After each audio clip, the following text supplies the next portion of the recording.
The smartest thing rich people ever did was come along and say to all the poor people, money doesn't make you happy. You ever seen a rich man give his money away?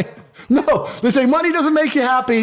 You keep slaving away for minimum wage. I'll stay over here a millionaire, but I'm not happy. في جملة تقول لك إن الفلوس مش بتشتري السعادة، ولكن أحب أقول لك إن الفقر مش بيشتري أي حاجة نهائي. عارف زمان خالص قبل ما إحنا كلنا نتولد، الناس اللي هي عايشة في العصر الحالي، زمان خالص بقى من أيام القدماء والناس اللي هي الرومان بقى والجو التاريخي اللي إحنا كنا بنتفرج عليه ده زمان، كانت الدنيا أسهل كتير. كان الشخص يشتغل ياخد ذهب، كانت فلوس العملات كانت ذهب حقيقي، كان الذهب ده بيخليه يعيش حياة شبه مرفهة. بمعنى ان هو كان بياكل كويس جدا، بيشرب وبيلبس، معرفش بقى زمان كان الخروج او ان هو يتفسح ويلف كانت ايه نظام الحوارات دي، ولكن كان المرتب العادي او الشخص اللي بياخد فلوس او نقود مقابل مادي خلال الشهر من الشغل بتاعه كان بيقضيه وبيعيشه حياة كريمه وكويسه. في العصر اللي احنا فيه حاليا وخصوصا في مصر الموضوع بقى اصعب كتير جدا، وهو ان المرتب الشخصي العادي لو انت موظف حكومه او موظف حتى في شركه على قدها، الموضوع بقى صعب جدا لان انت يا دوب بتاكل. لو انت اصلا عرفت تاكل كويس ومش بتجمع فلوس من هنا او من هنا او من كذا مكان، فالعصر اللي احنا فيه حاليا هو مش زي زمان نهائي. فانت محتاج تعمل حاجه من اتنين، يا اما ان انت تشوف حاجه تدخلك فلوس اكتر، شغل اعلى، وظيفه احسن، منصب اعلى من اللي انت فيه حاليا، يا اما ان انت تسيب البلد خالص، تطلع بره، تشتغل الشغل العادي بتاع اي موظف عادي، ولكن المرتب اللي هو بياخده بيكون